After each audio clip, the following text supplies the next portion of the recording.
everybody, to That's Just Ridiculous, featuring me, Paul Fryer, and me, Guy Kennaway. And we're here at my place in Wiltshire.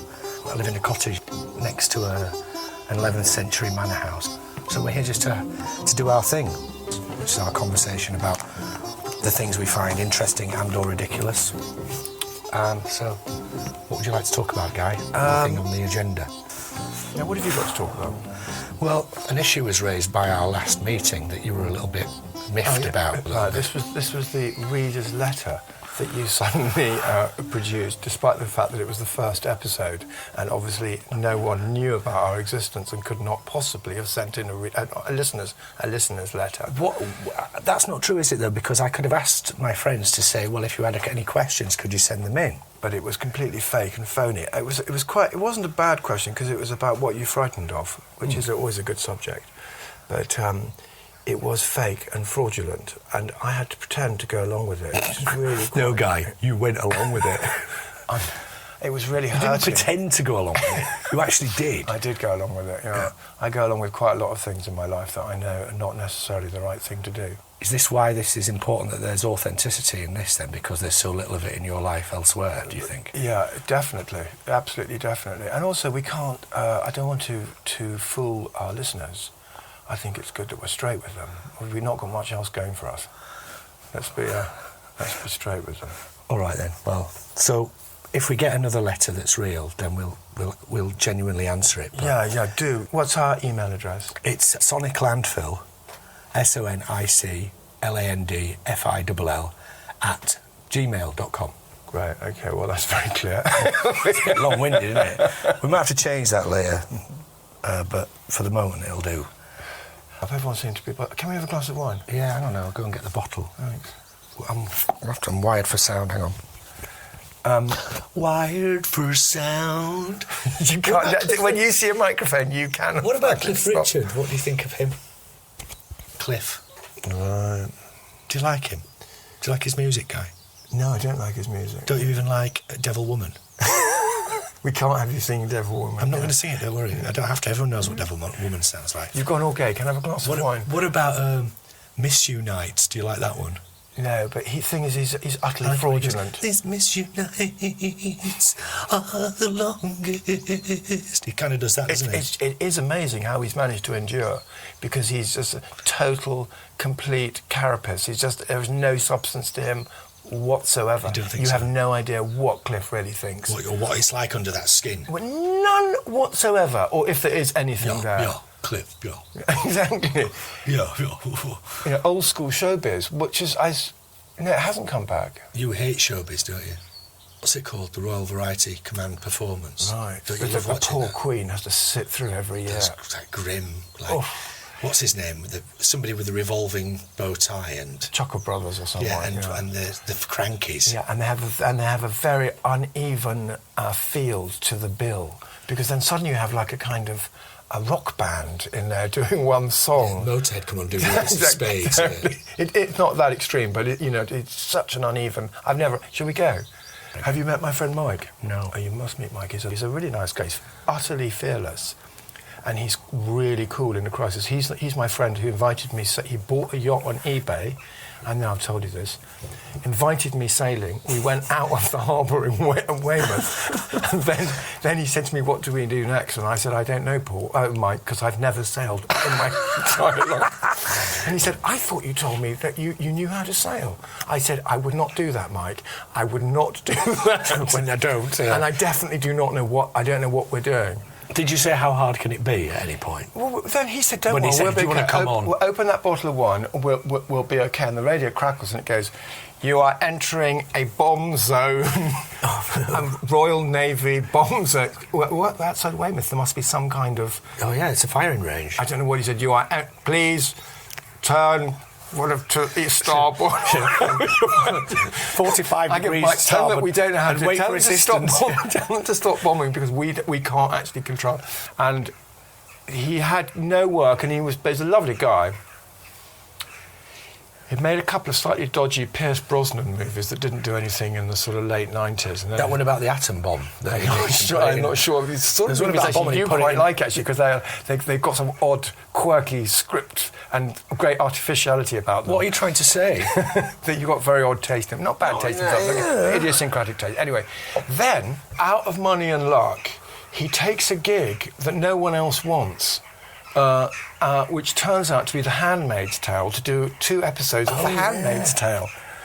And he says, I've got to go to Ontario, no one else wants to do this. It's like he didn't say some chick movie, but he said, some chick flick.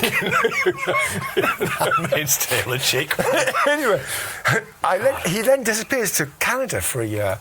And when I spoke to him, he said, Guy, it's going great. Fucking hell, it's massive. It's really absolutely massive. And he said, look, they really love me, and they promoted me now to, I choose the directors, and I'm now one of the producers on it as well. So it's going so well. I said, Mike, it is a bit odd Mega. that you are like a white, middle-aged man who somehow got control of this sort of landmark feminist artwork. Guy, what's that noise? Crows, Paul. Right, I'm going to get the gun. Stay here. I'm going to see them off. I'm not going to kill any of them. I'm just going to fire a warning shot because I can't have them interfering with this. They're not interfering. Do you not agree? No, this not is outrageous. No, How am I going to edit with that in the background? Sorry, just stay there.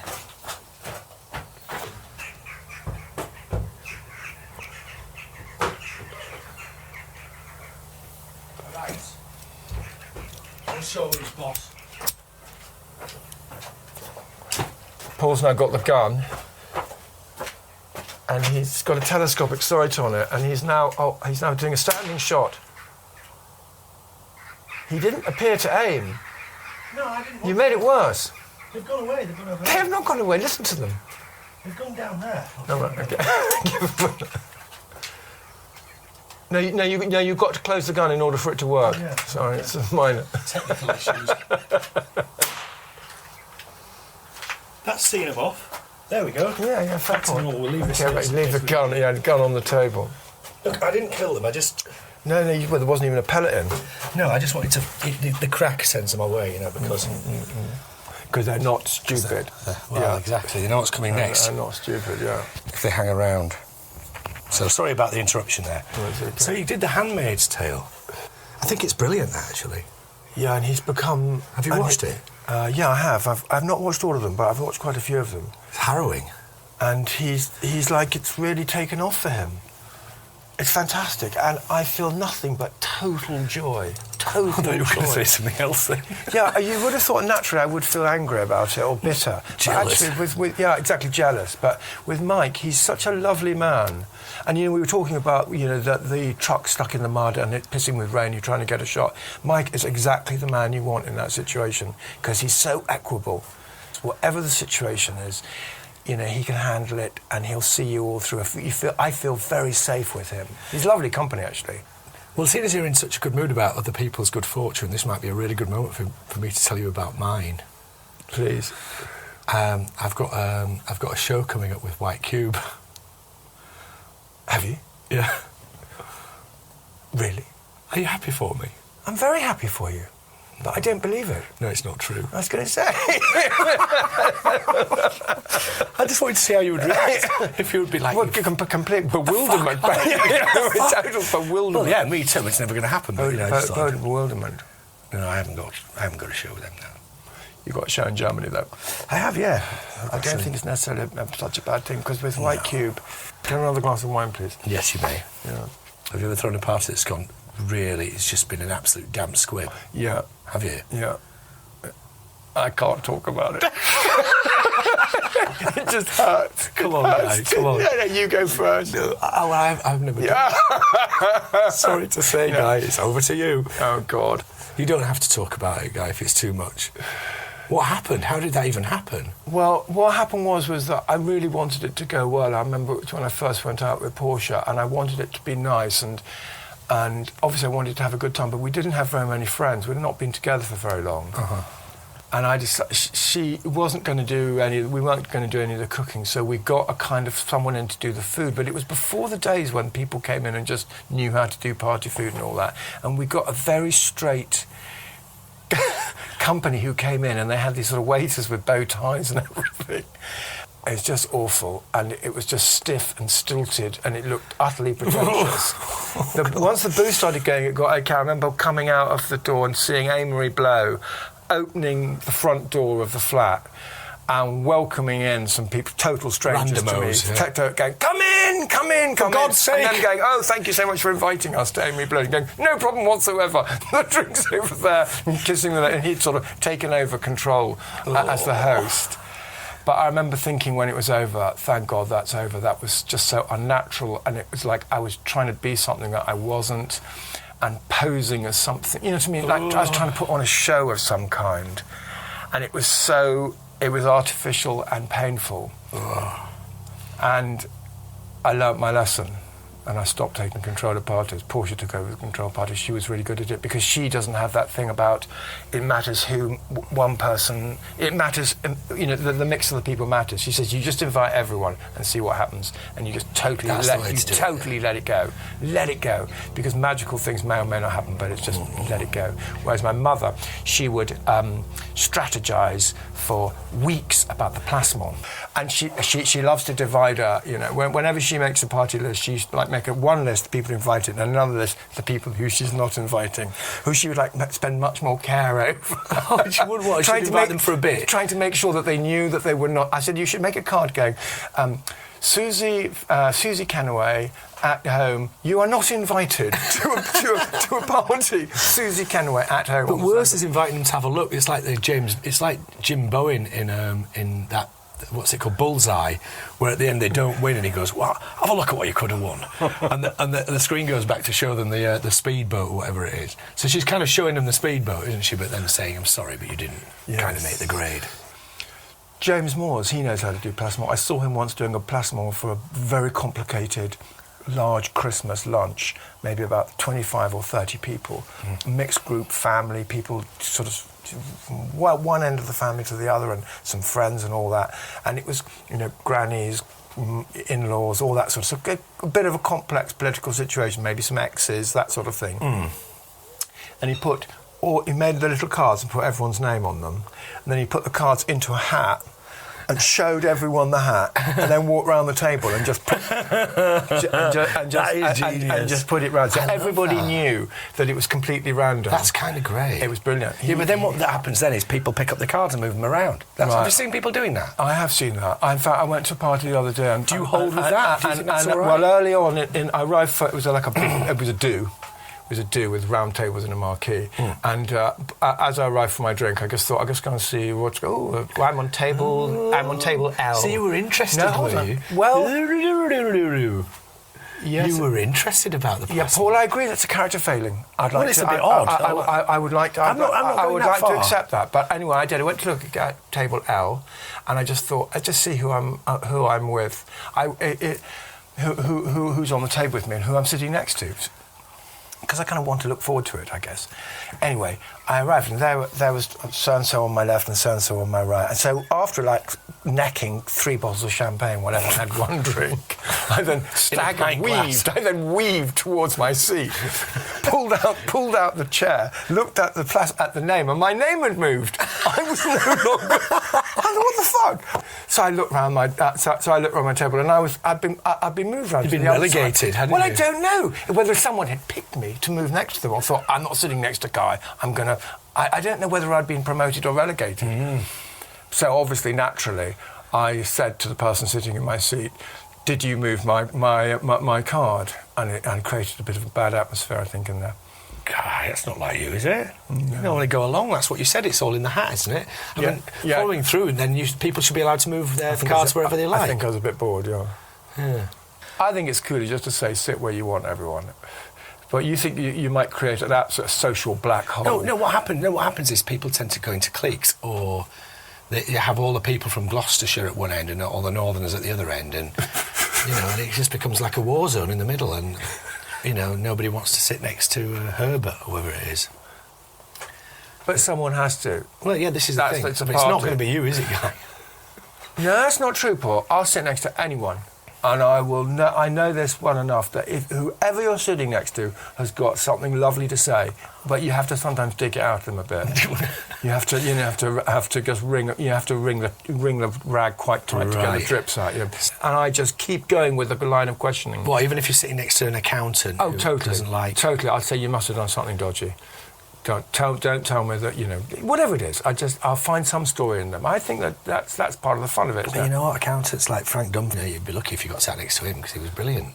It was great fun. Did you hear him on the radio? No, he's selling all his gear, isn't he? Yeah, that's why he was on the radio. He's knocking it all out. He's like he's cutting it loose. He's got the axe out, and he's got the rope over the gunnel, and he's poised. He's made sure all the press are there to watch him commit the act. Why do you think he's doing that then? Well, he said that time and tide wait for no man, or something he said. Yeah, apparently. Yeah. But that's so he's just doing it for the money, basically. Mm-hmm. He said he hasn't got the space for it all as well. Yeah, it was money, I think. Did he sell some of your stuff? What? In the auction, was some of your stuff in it? No, it's just Damien's stuff, wasn't it? I didn't know. No, I think there was other stuff too.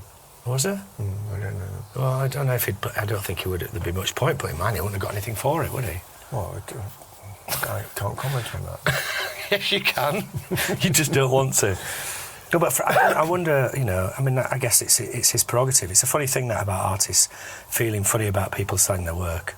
Like Jay once did that to me. He put a piece of my work into auction and didn't tell me, and it sold for 500 quid. And I grabbed him in a bar and said, "Why the fuck did you do that?" And he went, "Excuse me," and I said, "Jay, you put a piece of my work into auction, nobody knew it was in there, and it tanked. It's caused a lot of problems for me. My auction record wasn't massive, but it wasn't bad either, and now there's a big hole in it because of you." And he went, "Well, I think that's outrageous," and stormed off. And then about 10 minutes later he came over and said, "Actually, you're right, I'm sorry, I should have told you." Well, obviously I have no sympathy with either of you.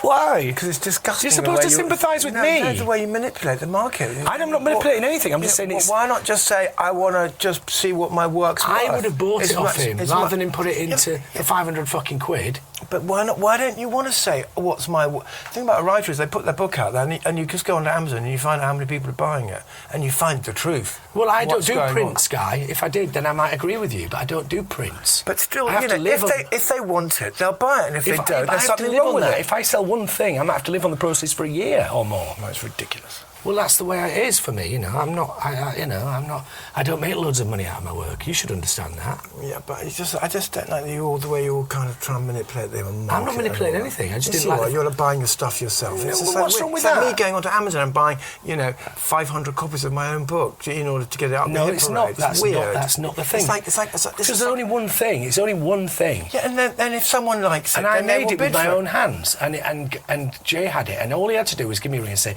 "I'm thinking of selling this. Do you want it? Because you can buy it off me if you want." And I would have said yes, actually, because I don't really want it to go. Yeah, but I mean, fundamentally, you feel that the auctions are just not reflections. It's just not a fair market. It's like it's all rigged and weird. Do you know what? It actually doesn't matter. Just like, in the final analysis, it doesn't matter. Obviously, I don't like you to be hurt by it, but I would really like to know what these things are really worth. Well, I already know. Yes. But if you're selling like loads of stuff a year, it doesn't really matter. Well, like with a house, you know what the market is. No one can rig the market with a house. You put it up for sale. Well, you know what? If you're buying art as an investment, you deserve everything you've got coming to you, I think. Well, I guess that's maybe where we're going with this. Because I don't hold with that, and that's the whole problem, is that artists have to make a living out of selling their art, and other people are speculating on it and fucking around with it. I mean, look what Sartre did to all those artists when he flogged all that work. He totally ruined a lot of them. They had to start from nothing again. But they were already ruined in a way. By the fact that they... Well, it was totally artificial. They should be blessed themselves that they got a few quid out of him at the beginning. In the first place. Yeah, exactly. For me, it just seems like so. all they were showing was a bit of reality, which is like no one's interested in their work. That's no fine. one, That's except fine. this one maniac who's playing some stupid game. That is fine if you're Tracy Emin. It's fine if you're Gary Hume. But if you're Stella Vine, you've not got a massively indestructible machine behind you, then those kind of things can be fatal to your practice, and that's not fair. Of course it's fair. No, it's not. It's just the market. Protect the artist. Oh, for fuck's sake. Protect the artist. Don't protect the artist. Why not? Because you get really crap art. That's not true. You need to totally discourage. True. The best art comes from when they're absolutely repressed. When they're told... So punish the artist, that's what you say then. If you want to get good art. Well, that goes for you as well. Then in that case, that goes for me as definitely. well. No books are subsidised. Well, no books are subsidised. Well, they are actually by the fact that you get a book deal. That's not What's a book subsidised. deal? Well, neither is selling your art. Yeah, let me just explain. Let me just explain. You can't have it both ways. No, hold on a moment. Let me just explain to you. Let me just explain to you. Is that, with a book, you can't hype it. Excuse me? Of course it can't be hyped. So how does Robbie Williams sell his book? You're saying you can't hype a book? He's not a writer, is he? He's written books, so does that mean he's not a writer? Well, people want to read it. But now you're a snob as well as a racist. I can't believe it. Guilty as charged. No, I just think that you cannot possibly argue that the book market is rigged. It's not rigged. It's a really open market.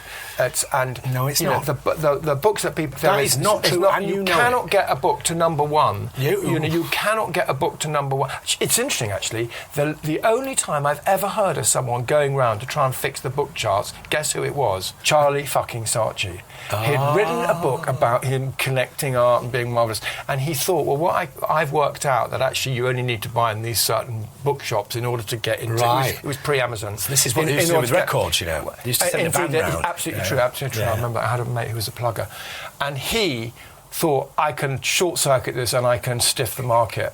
But luckily, he was exposed. But more importantly, what really exposed him was his book was not very interesting, and not many people wanted to buy it because you can't. Yeah, but hang on a minute. Playing shit books get in the charts, and you know that. Well, what about? I don't know. Oh, come on, Guy.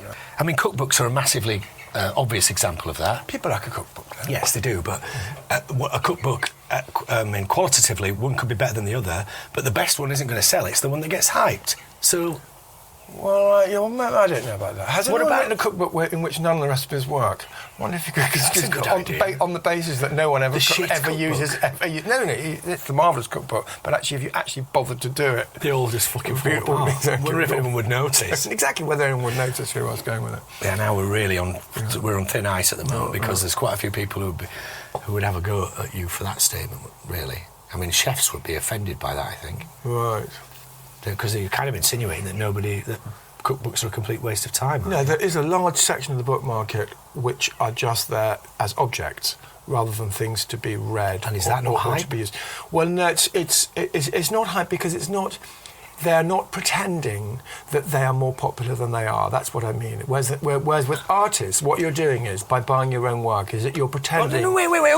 Listen to me. Who's buying their own work? Who's buying their own fucking work? You wanted to do it yourself. No, but only because it's one little piece that Jay was selling in a big fucking... full fucking well, Paul. No, all of you buy your own work. I do not. I've never bought my own work. Yeah, but you tried to. I would have had the opportunity. The whole thing started because you're so angry you weren't given the opportunity. Well, I would have liked some of my collectors to be present in the fucking room when it sold. Maybe, because maybe they would have bought it. How about that? I would buy it back. Well, as a last ditch, but it wouldn't have been necessary if I could have told a few people. Okay. And I mean, had seriously, that happen, Guy. Okay, well, that's like, oh God, my book's coming out. I've got to make sure that it's only sold in one bookshop, and the people who like that. You're trying to compare. You're trying to make it look things. Like you're trying to compare chalk and cheese, and that's what you're doing, and that's why it's not successful. Paul, the principle is that the artist is engaged in a to me a fraudulent activity of trying to make it look like there is more demand for their work than there truly is. That's not artists who do that. Well, they go along with it. I haven't heard. Well, how else are they going to get fucking paid? Well, because they're by putting it out there, saying, "Do you want to buy it?" and they go, "Oh, it's not 100 grand. It's actually there is a bloke who wants to buy it, and it's for 3,800.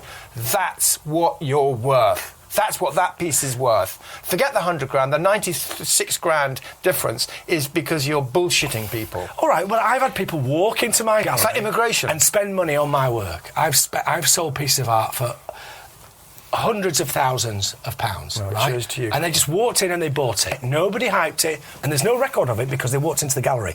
The only thing they've got to go on is the auction record. And if somebody puts a piece of my work into auction without fucking telling anybody and buries it in that way, no one's had a chance to bid on it. No one's had a chance to express themselves in the market.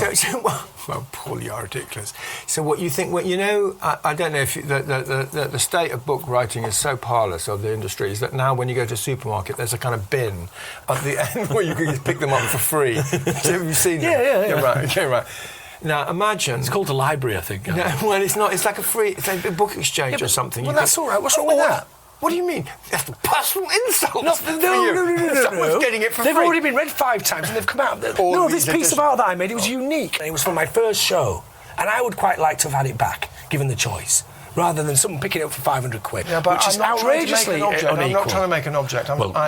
Excuse me, you just said there was one there, the original manuscript. Yeah, but, so you do put store by but that. very few people sell those. There isn't really a market for them. But I'm surprised there isn't. Well, there is. And I'm very surprised they haven't broken them for pieces. Because you think that if you bought, you can't buy, but they do come up for sale, because I see them in the catalogue sometimes. Say you bought the original manuscript for Catcher in the Rye. Just say you did. Oh. Okay, you couldn't, but if you did.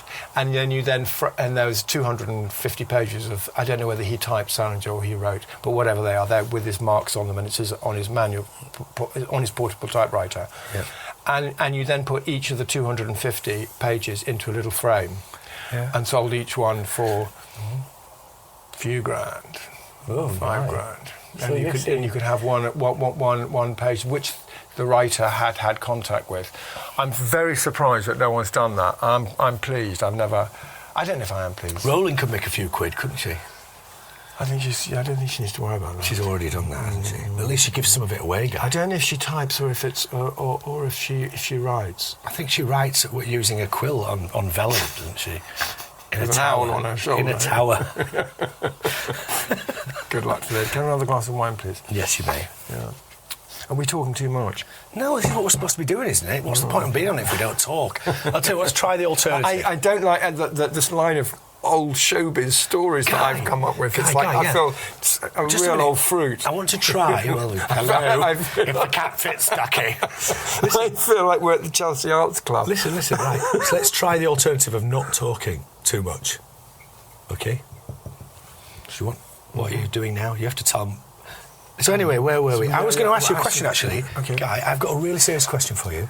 I doubt that, but Oh, no, I have. Try me. And it's from one of our listeners.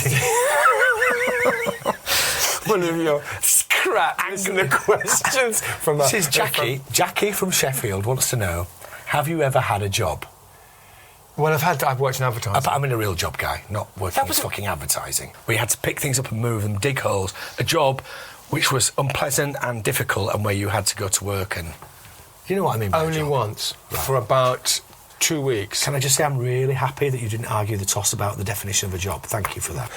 Only once for 2 weeks, and I worked for a builder in Wimbledon called Kirk & Kirk, and I had to take the rust off the cages that they had, the lifts on the outside of a building, outside of a building site. You know, when they put a lift with a cage on it. And during those 2 weeks, I thought, I am never, ever doing this. Is not my life.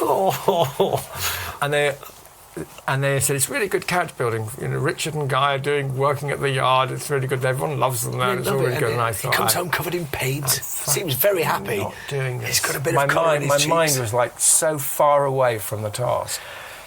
So far away from the task, fantasising about what my life should be like. Have we done it? We're at 57 minutes now, amazingly. It's quite nice, that. It's all flowing, I thought. Did you think so? I thought I was dreadful. No, you were good. It was funny. God. Honestly, I think we can get something good out of that. Yeah, you're in the hands of the maestro. If it's Talk recorded. about polishing a turd. Yes, let the turd... Yes, I'll get my kit polisher. out. My kit out, yeah. My rubber gloves. You know, it's been used by Johnson quite recently, totally wrongly. Somebody once said that to me about you can't polish a turd, but you can. What did he say? Oh, yes, right. I've heard the second part. What is that, the second part? You can't polish a turd, but you can... Cover it in glitter, roll it in glitter. You can roll it in glitter.